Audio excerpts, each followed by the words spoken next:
Well, it's shortly after the historic no vote for the Indigenous voice to Parliament.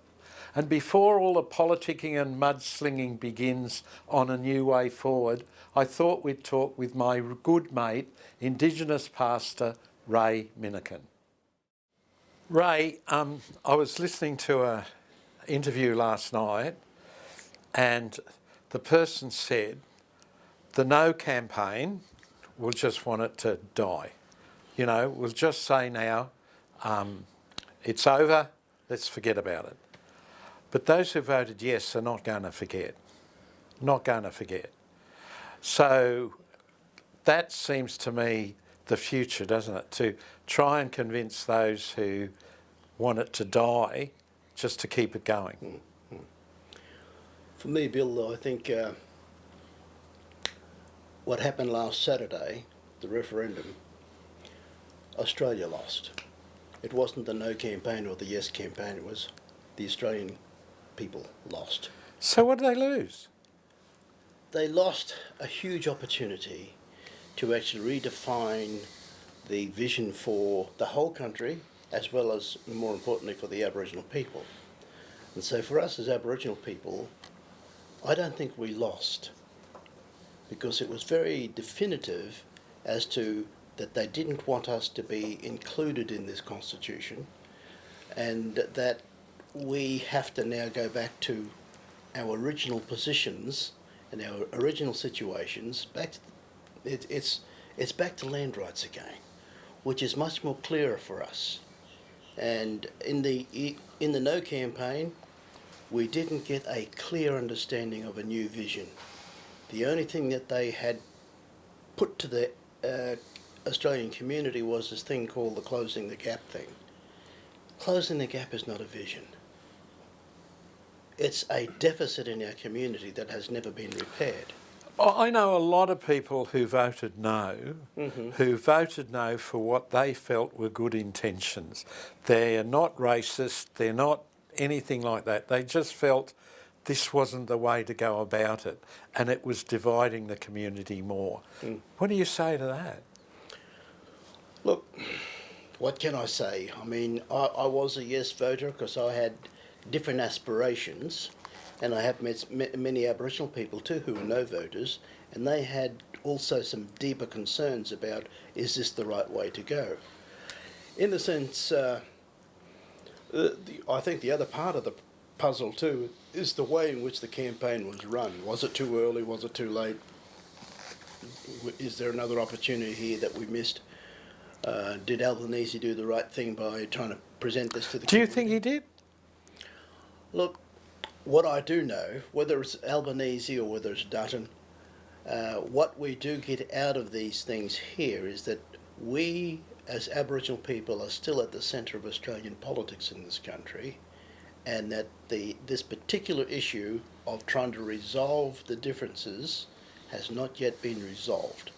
Because one, Aboriginal people know that this is our land. We will always say, always was and always will be. So sovereignty is the major issue. So what makes you want to impose that on some guy who turns up here from Greece, say 10 years ago, who feels this is his land too?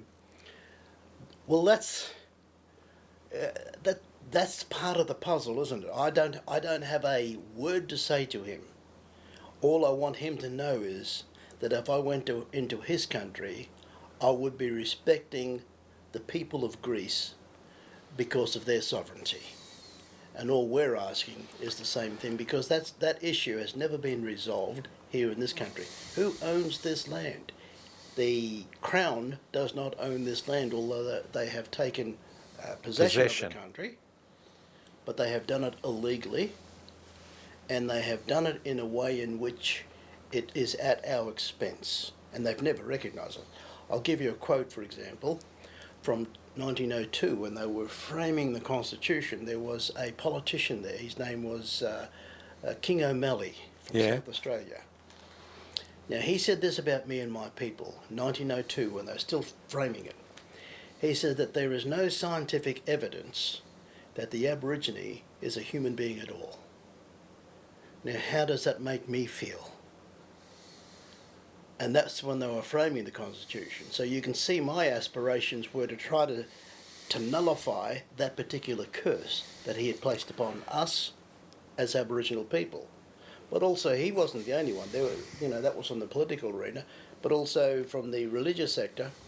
It was, what's his name, Samuel Marsden, back in the 1830s, who said this about me and my people. He said, look, the Aborigines are the most degraded of the human race.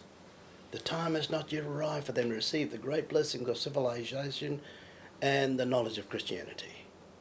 Now, those two perceptions sit with me, sit with my people. We know where the perceptions are coming from.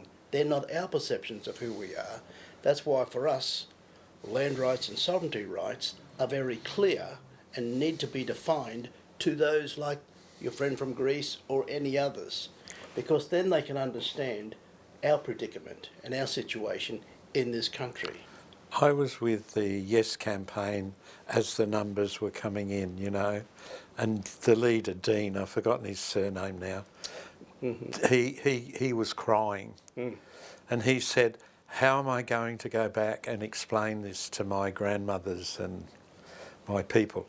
What does he mean by that?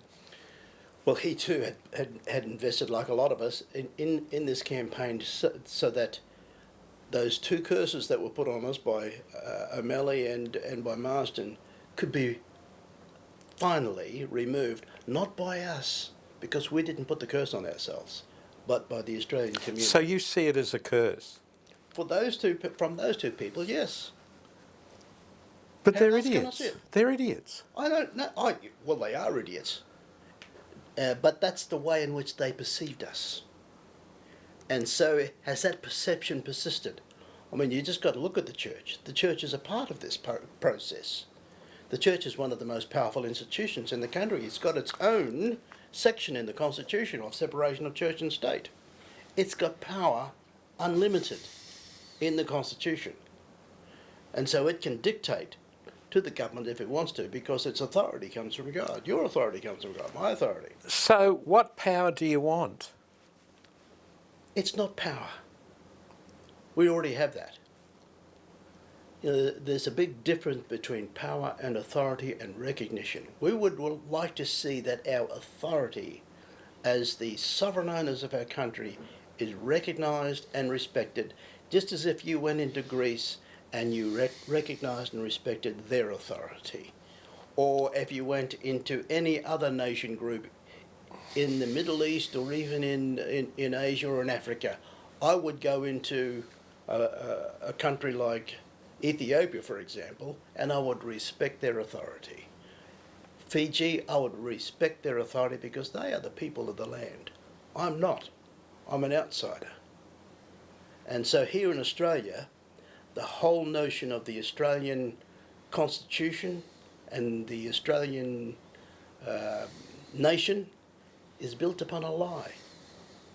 And we know as people of faith, people of the Bible, thou shalt not lie, thou shalt not steal. So what is the truth? That like I came here from England, I've met Aboriginal, I've been part of that community. What is the lie? The lie is that you're here illegally. You took this country without our permission. And well, let's look at that. You've got 94 nations, or however many there are. Which nation do you sign the treaty with? it must be with the Crown, the ones who invaded us. No, I mean, well, what does the Crown sign with? With the nations of the Aboriginal people. All 94. Well, it could be a federation. We'll have to come together and make those kind of decisions. The government can't make those decisions on our behalf because that's not sovereignty. I have to exercise my sovereignty. I mean, if I was to make a comparison, I'd look at the Swiss people and the Swiss constitution, because they too came together as tribes. What is there, about 24 different cantons? Yeah. And they formed their constitution. But they were warring parties. England was like that. You just got to look at your own history. This is just more of the same, isn't it? the voting no is more of the same, that Aboriginal people seem to have been ignored all the way through, and this is more of that. It's more of the same, yes, yeah. Whether yes or no voters, it doesn't matter to me. All I know is that Australia lost its opportunity. So how do we turn it on its head? You can't. It would be working well, we have to go back, for Aboriginal people, we have to go back and regain, restructure, rethink all the things that we need to do as Aboriginal people. And we need people to understand that we're hurting very deeply from this particular process, but then we know that we've been hurt anyways in the past from other politicians and from other politics. I mean, the only closest we've ever come to an opportunity where we could sort of be together was, we came together during war. That was it. Well, look, like I had to really push in to be part of the Yes campaign. I had to push in. And I wonder if there's kind of a cultural thing as well, that I was really kind of a bit tiptoeing around, and I thought, come on, you buggers, come on, let's. And I thought, but that's the white person pushing, Where do people like me fit? In the new Australia, that's I think we've got to work it out again. We're back to square one. It's pushed us back to that square one. And for us as Aboriginal people, I know where we're going to start from, and that is... Where? Always was, always will be. It's land rights. What about you and me? Mm-hmm. Where do you... This really gets... I get really upset. Where do you and I form this? You can talk about land, and you can talk about politics, and you can talk about, constitutions and all of that. Mm. But in the end, it gets down to you and me. Mm. Where do we connect? Where do we connect? Well, as Christians, we connect because of the cross of Jesus, and that's our starting point, and that's God's treaty with us. Because in the whole process of, from a theological perspective, if you want to put it that way, it's not only we who are wounded, but our Creator is wounded too. Yeah. He was wounded for our transgressions. Yeah. And we've laid all of our guilt upon Him.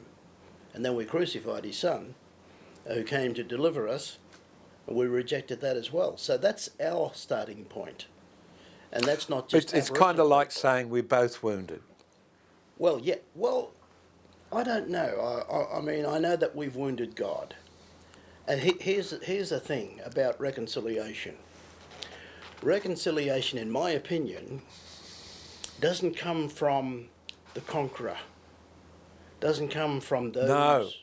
It comes from the wounded. Yes. As you would know. Yes. We're the ones who put out our hands and say, listen, we want you to take my hand and let's work on reconciliation. Well, what hand are you going to put out now? Because I put my hand out, but like you say, it's got to come from you.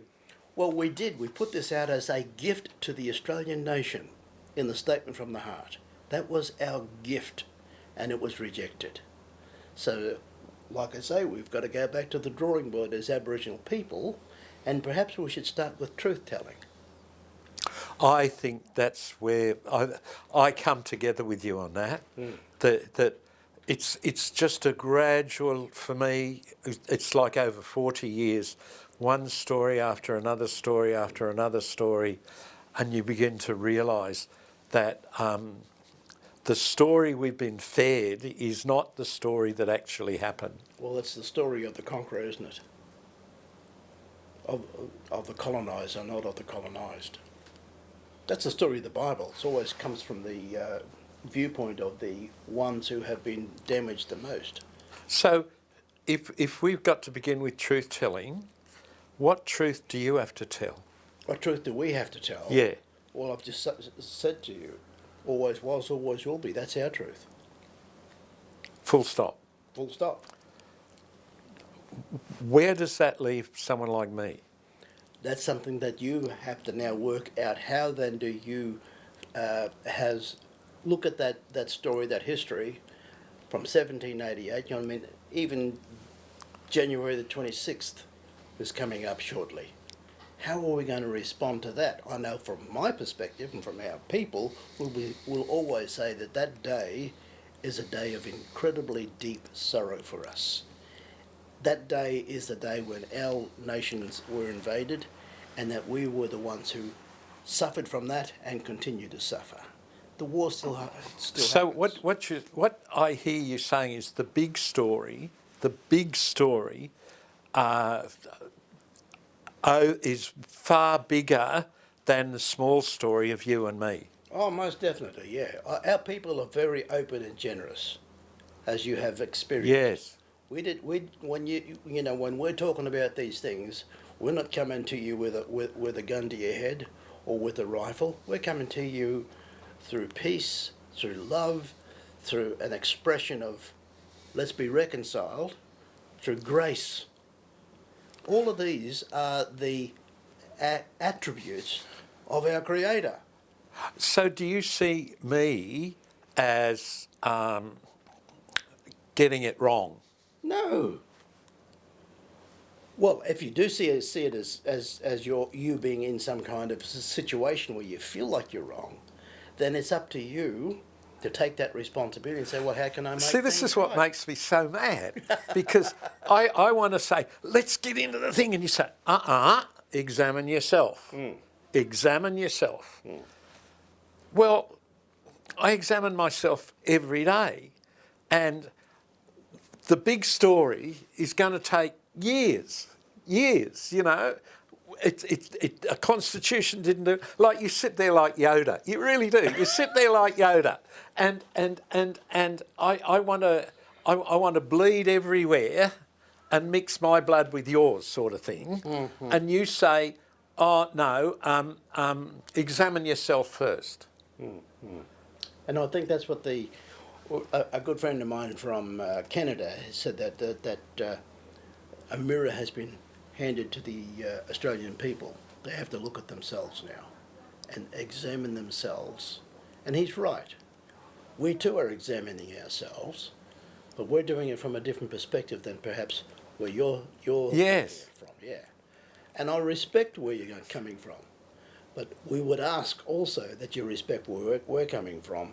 And out of that, we might be able to forge another way forward. Because there's not a lot of respect in saying, come on, get going, is there? There's not a lot of respect in that.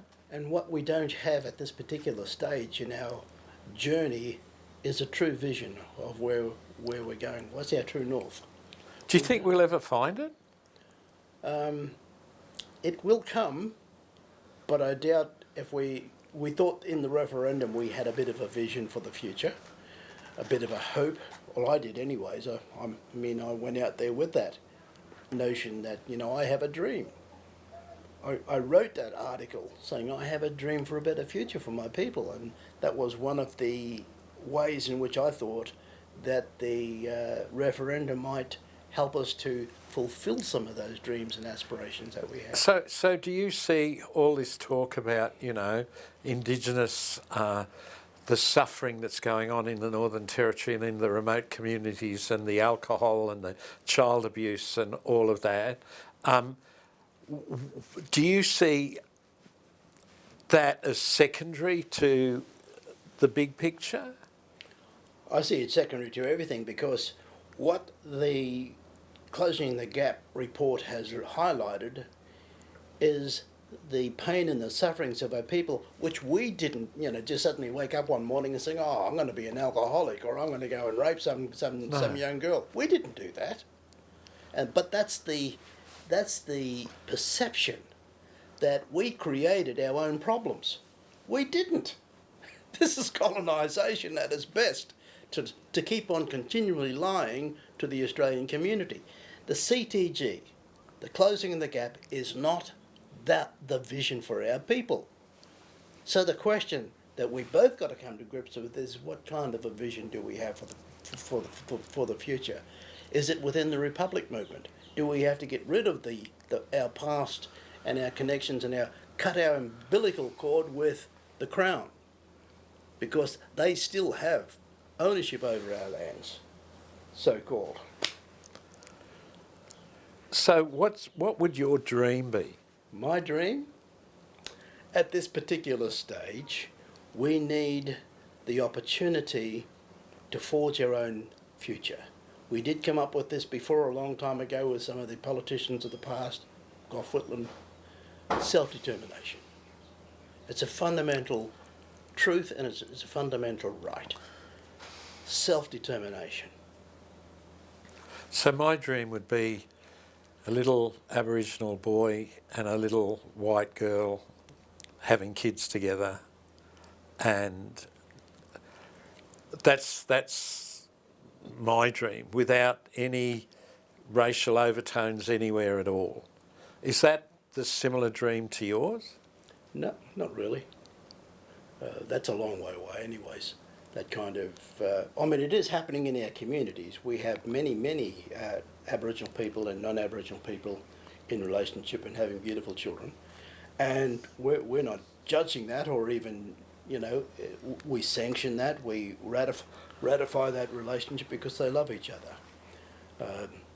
But what the referendum was saying is much more bigger than that in terms of those personal issues, is saying whether we as two nations can come together, two different nations. It's really, like what Ireland and England, it's like Palestine and Israel.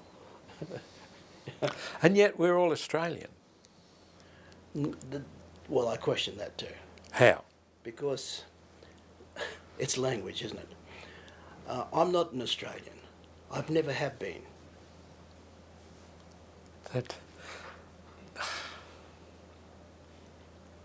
And I think we've Well, what are you? I'm First Nations people. I'm from the Cubby Cubby. This is me. This is who I am. I know I can take you to my land and to my people and to my culture up there in Queensland on my father's side and upon my mother's side, Gurung. I know who I am. The land is me and I am a part of the land. I start there. That's my starting point, not on these other starting points. And that's where I think the Australian community has to come to grips with that kind of authority, that kind of recognition, that kind of respect that we are, always will be, always has been, Aboriginal land, or the land of my ancestors. I wouldn't call it Aboriginal land, I'd call it Cubby Cubby land. I'd call it Gurung land. Now, up in my country there, we've been pushed out off our lands. And the question that I think the Australian community needs to ask is, do we have the right, under their laws and under their ways, to have the right to be who we are, even under God?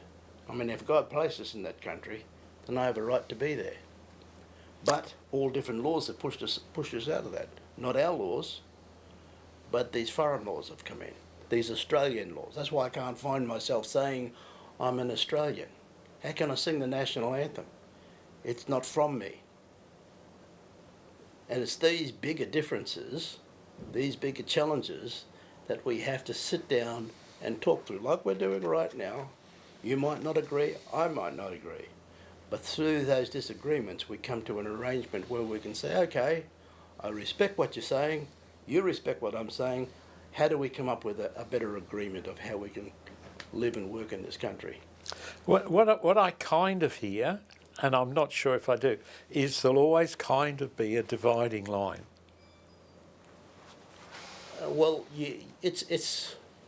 It's there. It's always been there. I wouldn't say it's a fear. I think it's been a truth that there's always been that. And in the whole notion of the reconciliatory processes, if you look at it from a reconciliation point of view, theologically, is that we've never had a relationship anyway, so how can you call it reconciliation? And if it hasn't been, if we didn't have a good relationship, how do we make that relationship work? This is what we've been working hard with. That's what the Statement of the Heart was saying, okay, we know what the history is like. We as Aboriginal people, here's a little gift, an opportunity for us to start making things right. And so the Statement from the Heart had three things in it. One was the voice in Parliament, where no politician could change that. And that's one of our frustrations, is that they have an Aboriginal policy, or they put up ATSIC, for example, and suddenly another politician comes in and says, nah, get rid of that. And they try to call us Australians up, back then. I said, I'm not an Australian. I don't subscribe to the Australian values and stuff, because I don't think they're fair. They say that they're fair. The language is all there, but the reality is different.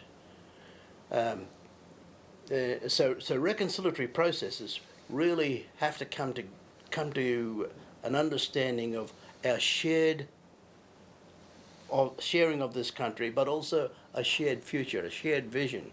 We haven't got that yet.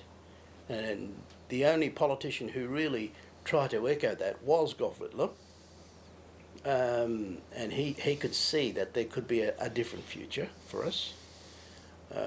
Who else was there? There was Keating sort of hinted a lot with his Redfern speech here. That was very powerful, because he was the first politician to admit.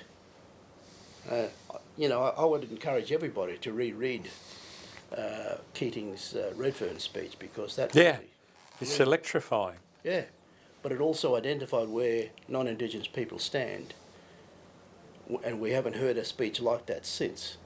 But it did have within it, for us as Indigenous Australians, the opportunity of truth-telling. So what you're saying is truth-telling is the start. Truth will set us free.